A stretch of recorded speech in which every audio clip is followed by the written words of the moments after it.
வந்து ஒரு ஓகே டிவியில ஒரு நல்ல பேர் கிடைச்சது. பட் நம்ம எல்லா நடிகரும் நினைச்சிட்டு வருது வந்து சினிமாவில் நடிக்கணும், அந்த மாதிரி பெரிய ஸ்கிரீன்ல இருக்கணும் தான். அதுக்கு உண்டான ரெகக்னிஷன் இது வரைக்கும் கிடைக்கல. இனிமேல் கிடைக்குங்கிற நம்பிக்கை இருக்கு. நீங்களாம் சப்போர்ட் பண்ணீங்கன்னா வளரலாம், அவ்வளவுதான். சஞ்சய் சார் அது மாதிரி பேசுறப்ப ஒரு 5-6 நாளா உடம்பு சரியில்லை. ஆமாண்ணே. உடம்பா மனசா? ஏன்னா உங்க நண்பர் வந்து ஒரு இக்கட்டான ஒரு சூழல்ல இருக்கிறாரு. அவர் பண்றது சரியா தப்பாங்கிற மனநிலையில இருக்கீங்களா என்ன? ஏன்னா எல்லாருக்குமே வருத்தமும் இருக்கு, அவர் மேல அனுபவம். நீங்க சொன்னது ரெண்டுமே கரெக்ட். மனசும் வருத்தமா இருக்குது, உடம்பும் சரியில்லைதான். மனசு வருத்தம் வந்து அங்க இறந்தவங்களுக்காக தான். என்ன இருந்தாலும் அது ஒரு மிகப்பெரிய இழப்பு தான். அதான் விசாரிக்கிறாங்களே, விசாரிச்சு என்ன உண்மைங்கிறது வெளில வரட்டும். அது வரைக்கும் நம்ம அதை பத்தி பேசுற அளவுக்கு எனக்கு அந்த இடத்துல இல்லாதனால எனக்கு அவ்வளவு நாலேஜ் இல்லை. ஸோ எனக்கு தெரியாது. விசாரிக்கிறாங்க, கரெக்டாக விசாரிச்சு எல்லாம் உண்மையும் வெளில வரும். நம்ம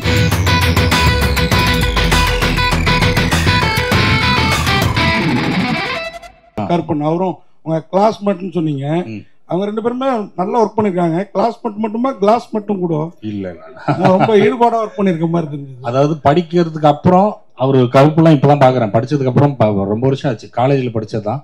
அவங்களும் நடிப்பு தொழில் அப்படியே வந்தாங்க. எடிட்டர் அவர் வேலையை பார்த்துட்டு இருந்தாரு. இந்த ப்ராஜெக்ட்டுக்கு அவங்க தேவைப்பட்டாங்கன்னு கூப்பிட்டோம். நீங்க மீனாட்சி பேரை சொல்லிட்டதுனால மைக்க புடுங்க பாக்குறாரு. இன்னும் ஒரே ஒரு கொஸ்டின்.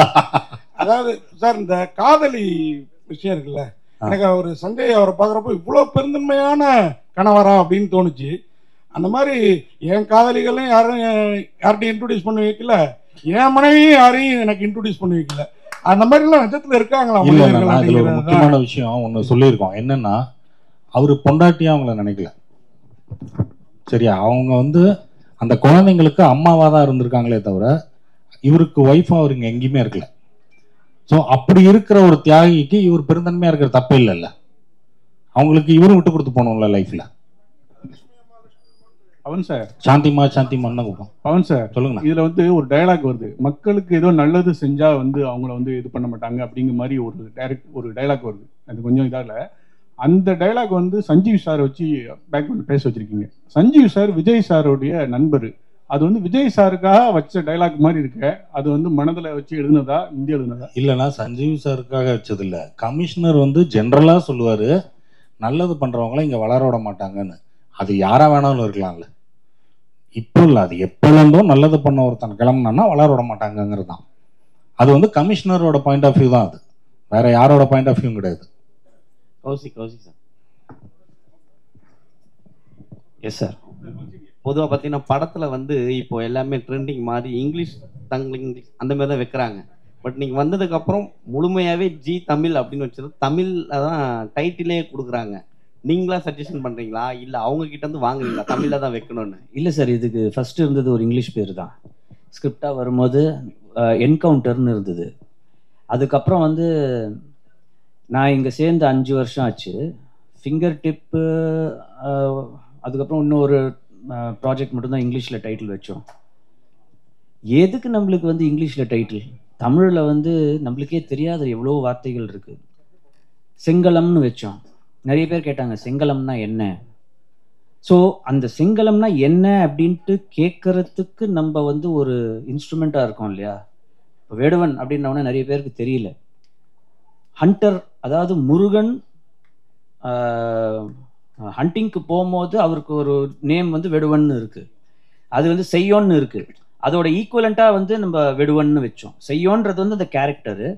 ஆனால் அவர் வந்து வெடுவனாகவும் நம்ம வந்து பார்க்கலாம் அப்படின்றதுக்காக வெடுவன் அப்படின்னு வச்சோம். ஏன்னா அதுக்கு ஹண்டர் அப்படின்ற ஒரு மீனிங் இருக்கு. ஸோ இவ்வளோ வந்து நம்மளோட அந்த தமிழை பற்றி நம்ம எவ்வளோ பெருமையாக இருக்கணும் நம்மளோட லாங்குவேஜை பற்றி. உலகத்திலேயே one of the oldest, in fact the oldest languages அப்படின்னு கூட லாங்குவேஜ்க்குன்னு கூட நம்ம சொல்கிறோம். அப்படி இருக்கும்போது நம்ம வந்து நம்மளோட ஷோக்கு தமிழில் பேர் வைக்காம வேற யார் வைக்க போகிறாங்க இல்லையா. ஸோ அதனால தான் எல்லாமே தமிழில் மாற்றி நிறைய இங்கிலீஷ் டைட்டில்ஸ் வர்றது எல்லாத்தையுமே தமிழில் வேணும்னே உட்காந்து நாங்கள் வந்து இன்ஃபேக்ட் முக்குந்தோட உட்காந்து இதுக்கு தமிழில் டைட்டில் கொண்டு வாங்க, தமிழில் டைட்டில் கொண்டு வாங்க அப்படின்னு நம்ம பேசும்போது ஏதாவது ஒன்று ஸ்ட்ரைக் ஆகும். அது ஒன்று கேட்சியாக இருக்கும். ஸோ அது வந்து நம்மளுக்கு யூஸ்ஃபுல்லாக இருக்கும். டேரக்ட் சார், இந்த வெப்சைட்ஸில் பார்த்தீங்கன்னா சொல்லுங்கண்ணா, ஹீரோ வந்து 4 படம் ஃப்ளாப் பண்ணுறாரு. அதுக்கப்புறம் தான் இந்த படம் ஹிட்டு கொடுக்குறாரு. ஆமா, கொடுக்கும் போதே கடைசியா சொல்றாரு நான் இனிமேல் நடிக்க மாட்டேன்னு. இப்போ இருக்க நடிகரும் அதே மாதிரி தான் உச்சத்துல இருக்க, நான் வெளியில வந்துடுறேன் அப்படின்னு சொல்லியிருக்காரு. ஸோ சேர்த்து வச்சு இதை எடுத்திருக்கீங்களா? அதுல அவங்க நண்பரை வேற நடிக்க வச்சிருக்கீங்க. இல்ல இருக்கிறதுனால சேர்த்துக்கீங்களா?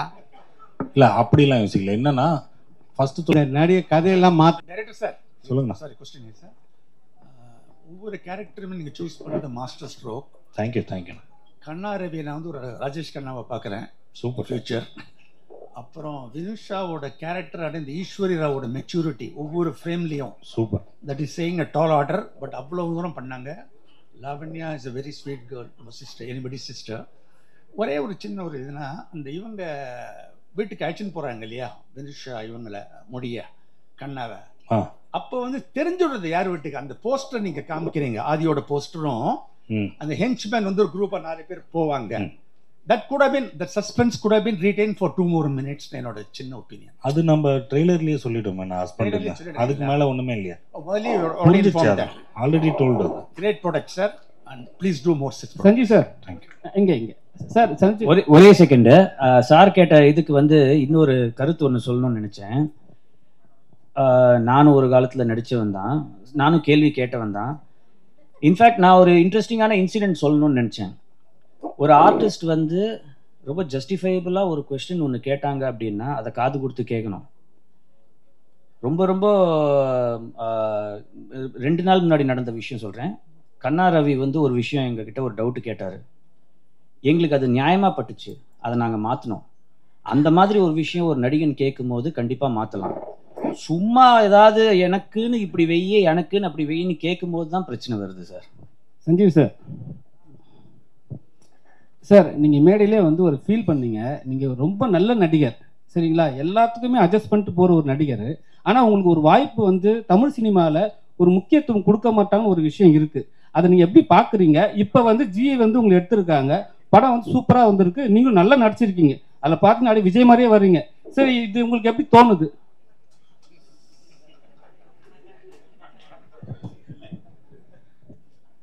நீங்க சொல்றது கரெக்ட் தானே. இத்தனை வருஷம் வந்து நடிச்சோம், வந்து ஒரு ஓகே டிவியில ஒரு நல்ல பேர் கிடைச்சது. பட் நம்ம எல்லா நடிகரும் நான் நினைச்சிட்டு வருது வந்து சினிமாவில் நடிக்கணும், அந்த மாதிரி பெரிய ஸ்கிரீன்ல இருக்கணும் தான். அதுக்கு உண்டான ரெகக்னிஷன் இது வரைக்கும் கிடைக்கல. இனிமேல் கிடைக்குங்கிற நம்பிக்கை இருக்கு. நீங்களாம் சப்போர்ட் பண்ணீங்கன்னா வளரலாம், அவ்வளவுதான். சஞ்சய் சார் அது மாதிரி பேசுறப்ப ஒரு 5-6 நாளா உடம்பு சரியில்லை. ஆமாண்ணே. உடம்பா மனசா? ஏன்னா உங்க நண்பர் வந்து ஒரு இக்கட்டான ஒரு சூழல்ல இருக்கிறாரு. அவரு பண்றது சரியா தப்பாங்கிற மனநிலையில இருக்கீங்களா இல்ல என்ன? ஏன்னா எல்லாருக்குமே வருத்தமும் இருக்கு, அவர் மேல அனுபவமும் இருக்கு. நீங்க சொன்னது ரெண்டுமே கரெக்ட். மனசும் வருத்தமா இருக்குது, உடம்பும் சரியில்லை தான். மனசு வருத்தம் வந்து அங்க இறந்தவங்களுக்காக தான். என்ன இருந்தாலும் அது ஒரு மிகப்பெரிய இழப்பு தான். அதான் விசாரிக்கிறாங்களே, விசாரிச்சு என்ன உண்மைங்கிறது வெளில வரட்டும். அது வரைக்கும் நம்ம அதை பத்தி பேசுற அளவுக்கு எனக்கு அந்த இடத்துல இல்லாதனால எனக்கு அவ்வளவு நாலேஜ் இல்லை. ஸோ எனக்கு தெரியாது. விசாரிக்கிறாங்க, கரெக்டா விசாரிச்சு எல்லாம் உண்மையும் வெளில வரும்னு நம்புறேன். படத்திலேயே வந்து கில்ட்டியா இருக்கு ஒரு என்கவுண்டர் பண்ணதை. பட் ஆனா இது 41 பேர் இறந்துருக்காங்க, அது கில்ட்டி யூஸ் பண்ணாரா? ஏன்னா மக்கள் எல்லாருமே எதிர்பார்க்கறாங்க என்ன வாயே திறக்காம இருக்காருன்னு சொல்லிட்டு விஜய் அவர்களை. நீங்க உங்ககிட்ட ஏதாவது ஷேர் பண்ணிருக்காரா? இல்ல நீங்க கில்ட்டியா இருக்கிறீங்களா? என்னடா அவன் பேசாமே இருக்கான்னு.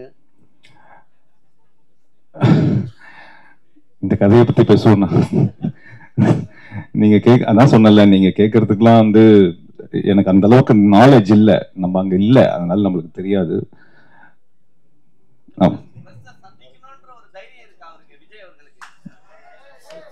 ஏன்னா அவருக்கு என்னென்ன பயம்? கரெக்டான நேரம் வரும்போது பண்ணுவாரா இருக்கும். சார் டைரக்டர் சார், அது மாதிரி படம் வெப் சீரிஸ் ரொம்ப நல்லா இருக்குது.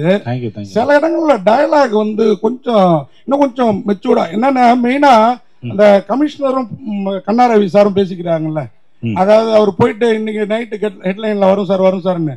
ஆக்சுவலா பத்திரிகைங்க டிவிக்கெல்லாம் போலீஸ் ஸ்டேஷன்ல இருந்து கொடுத்தாதான் ஹெட்லைன். அப்போ கமிஷனருக்கு தெரியாம எப்படி எங்களுக்கு தகவல் வரும்? அதை அப்படி பார்க்க கூடாது. என்னன்னா ஒரு படம் எடுக்கும்போது கொஞ்சம் எக்ஸாஜரேட் பண்ணி பண்ணுவாங்கல்ல, இது அந்த கதைக்குள்ள இருக்கிற படம், ரியல் கதை இருக்கிற டைலாக்ல அது இருக்காது. சினிமால சில விஷயத்தை ஹைலைட் பண்ணி பண்றாங்க, ஹீரோயிசத்துக்காக ஏத்துறாங்க அப்படிங்கிறதையும் இதுல சொல்லியிருக்கோம். ஸோ ஓப்பனா ஒரு சினிமாவை எப்படி பார்க்கணுமோ அப்படிதான் சினிமாவா பார்த்தோம். அது சினிமா, அது சினிமாவுக்குள்ள இருக்கிற கதை அது. மேடம் ரேகா நாயர் மேடம், உங்களுக்கு ஒரு கொஸ்டின் என்னன்னா, நீங்க பேசுறப்ப சொன்னீங்க நான் வந்து சரக்கு எல்லாம் இது பண்ண எல்லாம் மிக்சிங் அதெல்லாம் கரெக்டா சொன்னீங்க இருக்கும். அதை விட்டுருங்க, நான் அதுக்குள்ளார வரல. நீங்க இங்க இருக்கிறவங்க எல்லாம் எழுத மாட்டீங்கன்னு சொன்னீங்க. நாங்கெல்லாம் எழுதாமலாம் நீங்க எல்லாம் தெரியுறீங்க, ஏன் அப்படி சொல்றீங்க? இல்ல நல்ல படங்கள் நடிச்சா நல்லது எழுத மாட்டேங்கிறீங்க. நீங்க எழுதுறீங்க, நீங்க எழுதுறதெல்லாம் நல்லதா இல்லையாங்கிறத என்னோட வருத்தம். கண்ணா ரவி சார்ட்ட கேட்டு பாருங்க, அவரோட ஒரு படத்துக்கும் பாராட்டிட்டு இருக்கோம், பேசுறோம். இப்ப எழுதுறதை விட்டு பேசுறோம். அந்த மாதிரி உங்களையும் நிறைய பேசியிருக்கிறோம். சில பேர் முன்ன பின்ன இருக்கும், அதுக்காக எல்லாரையும் ஒரே மாதிரி பார்க்காதீங்க. நீங்க நல்லா எழுதினவங்க தான் இந்த மேடையில உட்காந்துருக்கோம். அததான் பவன் சார் செலக்ட் பண்ணியிருக்காரு. இன்னும் நல்லா எழுதுங்கன்னு தான் கேட்கறோம். நன்றி நன்றி. சரக்கு எப்ப அடிப்பீங்கன்னு சொல்லுங்க, வந்து டெஸ்ட் பண்ணி பாக்குறேன்.